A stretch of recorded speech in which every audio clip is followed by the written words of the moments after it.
Now, if you go down to X today, you're sure to have a surprise. If you go down to X today, you may not believe your eyes, because after a long period of, I don't know, messing about with spaceships, now that thing's gone in the air, that SpaceX thing, that, what's it called? The Star Cruiser 1000 or whatever it is, that thing that lands itself again that might take people to Mars. Well, that's okay. The cloud has gone. It's in space. So Elon Musk has turned his attention back to what is going on in the UK. You may remember Elon Musk, when he discovered about the Pakistani rape gangs, that was it. He made sure that was firmly back on the agenda. In America, first time they'd heard of it, they couldn't quite believe it.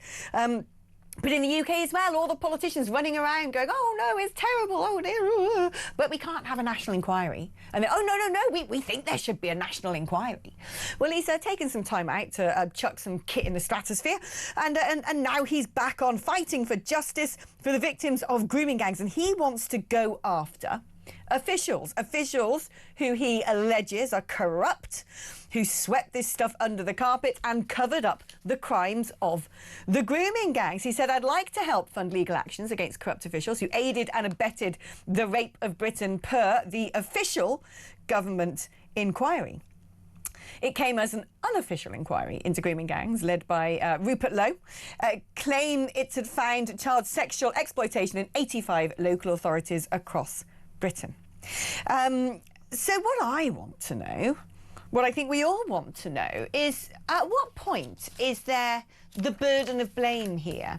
At what point was it something cultural that people felt too intimidated or bullied in being able to raise these issues, to talk about them, to say, look, I think there's a pattern here. I think there's a certain demographic perpetrating these crimes. At what point did people think, if I do this, I'm going to get into trouble, or the community tensions are going to be stood up? The Mad Mullahs are going to be here with their Corex boards, you know, calling for jihad if I dare raise this or put it in the public domain. I think it's a very, very difficult one to weigh up, particularly when you're looking at something in retrospect. We are going to be talking to a barrister about some of that detail in a short while. But while we wait to be joined by Sarah, let us do some calls instead, because I'm joined now by Kevin, who's in Leicestershire. Hello there, Kevin. Wow, the amazing Alex Phillips. Hello, Alex. How are you? I like that as a little sort of prefix to my name, the amazing. It could be bad amazing, though. It could be like, that is amazingly dreadful. No, definitely not. You are amazing. I never get to talk to you. You're one of the best. You're brilliant. You really are. You and Kev have had some great banter over the years. Oh, we do miss our Kev. At least I'm doing him proud. Yes, you are. You're definitely doing him proud. Yeah, I'll just say this as well. Your emotion the other week with the Bournemouth incident on TV, you know, it shows you really care, and this is why I think you're so popular. You know, you got me that time as well. But I'll move on from that. I really wanted to talk about Nigel's speech, if that's all right. Yeah. What are your thoughts? What are your take-homes? Well, you're going to have a lot of people criticising and say it's ambitious, but you know, here's where I stand on it, and this goes out to any leftists, if there's any out there listening to the show, anyone, even human rights lawyers, if anyone's listening. I don't know how they sleep at night, but seriously, we are heading to oblivion, this country, mathematically. You know, whether you're left or right, just do the maths. You know, was it 1,559 come in over the weekend? I think that's 63 million on the taxpayer per year. That's, you know, 41 grand a year per person. I don't pay that much in tax. That's like 4 of me. I'm a HGV driver. That's 4 of me. That's just one illegal migrant every day. And look, I just see people criticising Nigel, and like you said with Isabel, he's going to get a barrage of abuse. The papers will dig up stuff from the past, and they'll throw everything at him. But at the end of the day, I know you want to say something. I've got to make this point. If you thinking about voting for Labour, well, this country's gone. The Conservatives put in a super injunction on us I know they might have had their reasons, but if they can do that, what else can they do? They never delivered anything. I'm with you. I call it cultural vandalism. I think that's putting it mildly. But a lot of the huge changes that are happening to this country, and not just the economic impact, but the cultural impact, the societal impact, the demographic impact. Unfortunately, these things are essentially irreversible. Unless you want to go like full Tonto and become Idi Amin, which we're not going to do as a country, and I hope and I pray that we never, ever, ever go down such a route. But the big changes that are happening with this level of inward migration, this level of unchecked young men especially coming from hostile countries, countries with terrorist backgrounds, is going to do irreparable damage. There will be blood on the hands of the people who have failed to stop this. This is a national emergency.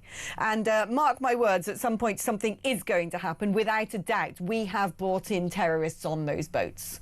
Well, some of those people will be terrorists. Something's going to kick off. And the people who have allowed this to happen should be marched to the International Criminal Court and made to face justice.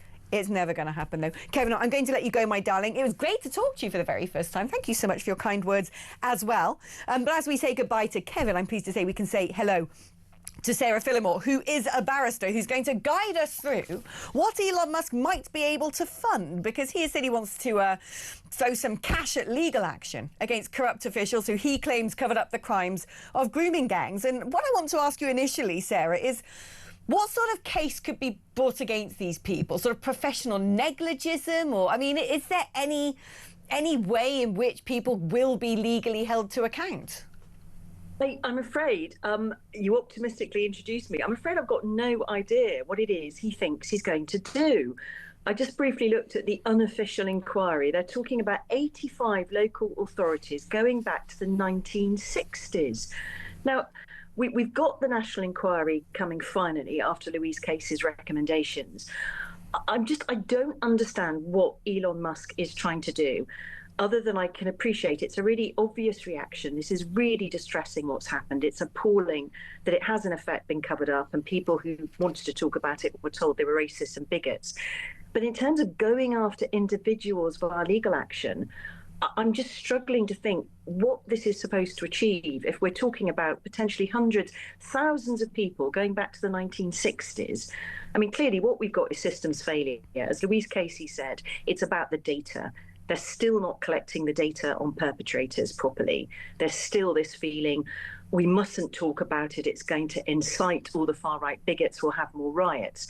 But unless we are willing to actually get the data and discuss it dispassionately, this is never going to come anywhere close to being fixed or resolved. Right. And I'm afraid I just don't know what Musk is planning to do. What legal action? Against whom? I'm afraid you and I have drawn very much the same conclusion then, because the thing is, it's very hard to actually pinpoint or blame an individual for what for a long time has been sort of drilled into the brains of successive generations. I mean, this dates back decades now. The whole idea of, you know, the ever-changing censorship around language, words that are politically correct. Oh, you can't say that anymore. That's not appropriate. You can't use those terms, or you can't say this, or you better not point this out. In fact, it's been so sort of brainwashed into all of us throughout school, university education, and I think particularly in public-facing jobs, where people have to go on various courses for, you know, critical race theory or try not to be a racist at work.com while you learn how to not break your back sitting in a seat. Then it's really hard to then say to them, well, you were just following this education, this culture that has been drummed into you for years and years and years. I think that's exactly the point. I think it's really satisfying from a human perspective to have this clear narrative of a villain, a black and white evil villain that we can go after. But this is systems failure. This is, as you say, people working within a system. I don't believe people are evil. I don't believe people deliberately set out to make sure that these girls were abused and no one was taken into account. But you've got people who are apathetic, people who are bored, people who don't have good support around them. They have overwhelming caseloads. And as you say, I think a really big part of it is this feeling that you cannot say things that you know to be true in case you'll be labelled a racist. Now, what Musk did in opening up Twitter was amazing, X as it now is. That's really where he put his financial muscle. And I think that's actually been really helpful, because this is a big part of the problem. There are many others, but the biggest part of the problem, as Louise Casey identified, is the lack of data, the lack of ability to be able to talk about this. And I am sorry to see Musk being led down this road of this really satisfying narrative. Let's get the baddies. But 85 local authorities going back to the 1960s. I mean, who are the baddies? Many of them are going to be dead by now. We need to look at the systems. We need to be able to get the data, to talk about the data without all this nonsense. Oh, you're a racist. It's not helping, is it? Because people are angry. They have a right to be angry.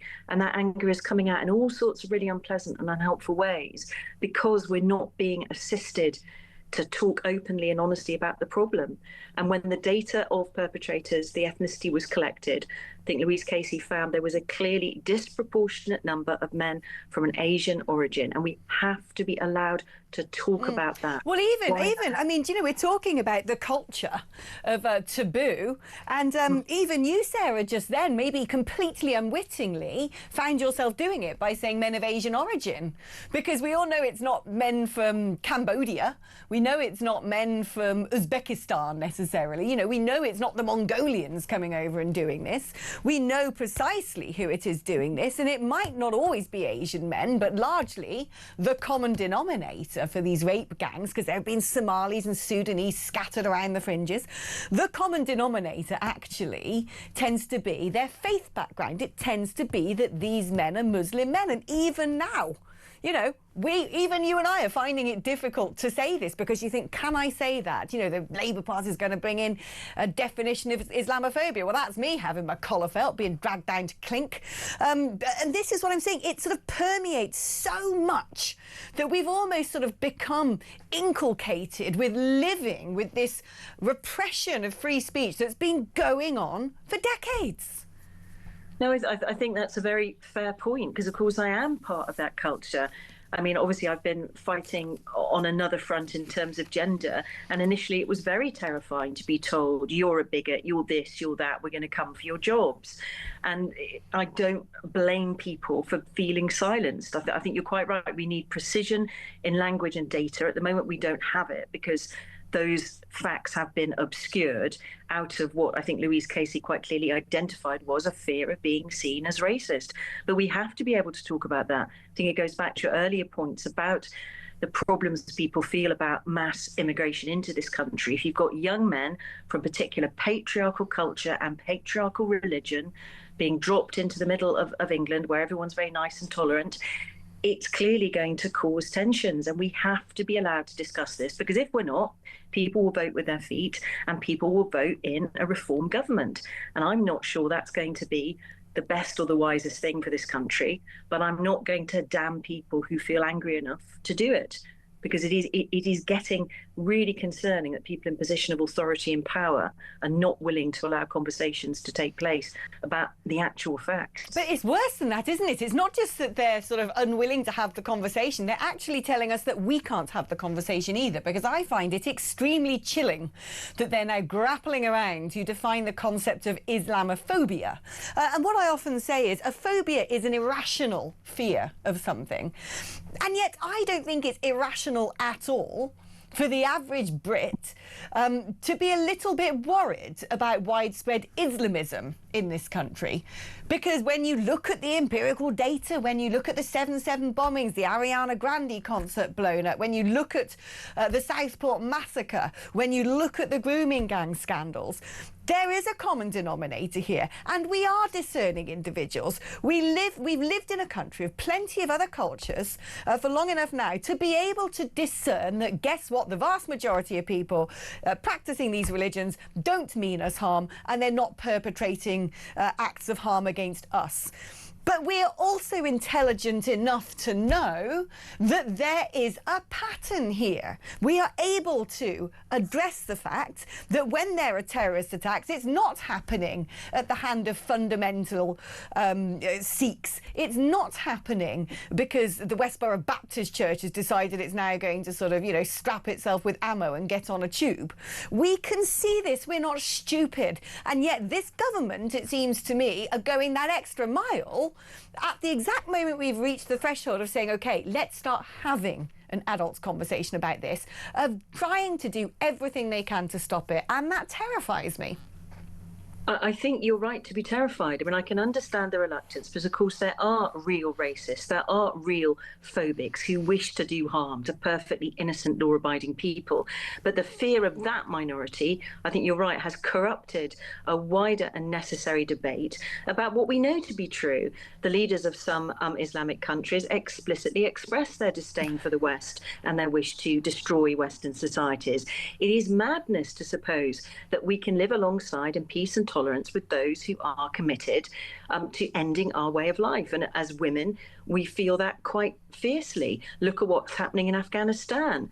I don't want to see anything like that being encouraged or tolerated here. There has to be a limit to our tolerance.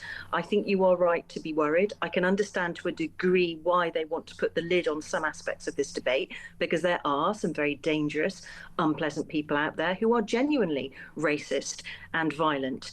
But we can see the pendulum has swung, I think, far too far. The unintended consequences of trying to stifle that really nasty minority is, I think, a growing sense of rage and fear amongst a much more respectable majority who, like you say, just want to be able to have conversations about things that are real and things that matter. And I'm really worried it seems to be happening over a lot of really important topics in our society. There's a general breakdown of trust, isn't there? People feeling that politicians will be honest, will be open, that we can actually have conversations and reach a resolution. It's a dangerous time. And I appreciate they've tried to do this for noble motives, but I think the consequences are going to get worse. We can't lock up everybody who makes a stupid tweet as a policy of deterrence. That isn't going to work because the grumbling discontent is growing and growing. So what I hope is that there is going to be more of an appetite for just open and honest discussions and not shutting down things that you find distasteful on the basis of bigotry, phobia, far right, this or that. It isn't bigoted, phobic or far right to be, as you say, concerned about the impact on a community of allowing others to live there who do not share the fundamental values of the host community. It seems pretty obvious. I would argue it's just hardwired into us biologically, psychologically as human beings.